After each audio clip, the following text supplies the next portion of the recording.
4 സുവിശേഷകന്മാർ ഒരുപോലെ ഏകസ്വരത്തിൽ ഒരേ ശക്തിയോടെ ഒരേ തീക്ഷ്ണതയോടെ ആവർത്തിച്ച് പറയുകയാണ്, യേശുവിനെ സ്നാപക യോഹന്നാൻ പരിചയപ്പെടുത്തുന്ന സമയത്ത് സ്നാപക യോഹന്നാൻ യേശുവിനെ പരിചയപ്പെടുത്തുന്നത് ഇവൻ ആരാണെന്ന് നിങ്ങൾക്കറിയാമോ?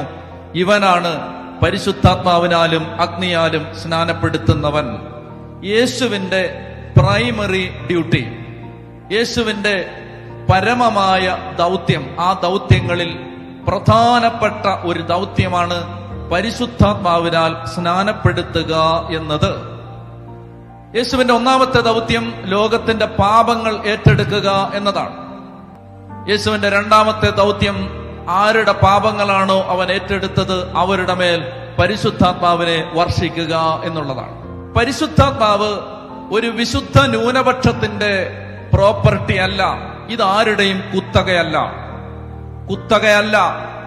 ഇതൊരു വിശുദ്ധ ന്യൂനപക്ഷത്തിന്റെ കുറച്ച് കരിസ്മാറ്റിക്കുകാരുടെ, കുറച്ച് പ്രാർത്ഥനാ ഗ്രൂപ്പുകാരുടെ കുത്തകയല്ല പരിശുദ്ധാത്മാവ്.